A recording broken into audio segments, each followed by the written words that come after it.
Genesis chapter 8. King James Version. And God remembered Noah and every living thing, and all the cattle that was with him in the ark. And God made a wind to pass over the earth, and the waters assuaged. The fountains also of the deep and the windows of heaven were stopped, and the rain from heaven was restrained. And the waters returned from off the earth continually, and after the end of the 150 days, the waters were abated. And the ark rested in the 7th month, on the 17th day of the month, upon the mountains of Ararat. And the waters decreased continually, until the 10th month. In the 10th month, on the 1st day of the month, were the tops of the mountains seen. And it came to pass, at the end of 40 days, that Noah opened the window of the ark which he had made. And he sent forth a raven which went forth to and fro, until the waters were dried up from off the earth.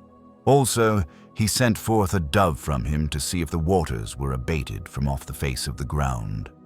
But the dove found no rest for the sole of her foot, and she returned unto him into the ark, for the waters were on the face of the whole earth.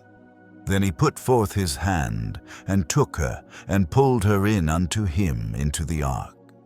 And he stayed yet other 7 days, and again he sent forth the dove out of the ark. And the dove came into him in the evening, and lo, in her mouth was an olive leaf plucked off, so Noah knew that the waters were abated from off the earth. And he stayed yet other 7 days, and sent forth the dove, which returned not again unto him any more. And it came to pass in the 601st year, in the 1st month, the 1st day of the month, the waters were dried up from off the earth. And Noah removed the covering of the ark, and looked, and behold, the face of the ground was dry. And in the 2nd month, on the 7th and 20th day of the month, was the earth dried. And God spake unto Noah, saying, Go forth of the ark thou, and thy wife, and thy sons' wives with thee. Bring forth with thee every living thing that is with thee, of all flesh, both of fowl and of cattle, and of every creeping thing that creepeth upon the earth, that they may breed abundantly in the earth, and be fruitful, and multiply upon the earth.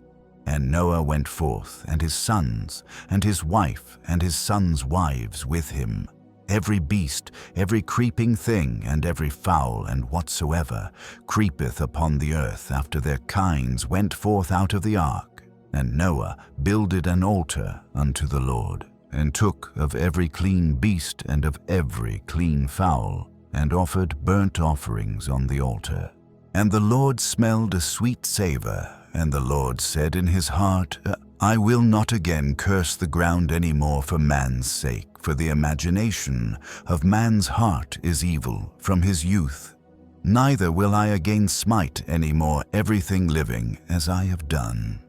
While the earth remaineth seed time and harvest, and cold and heat, and summer and winter, and day and night shall not cease.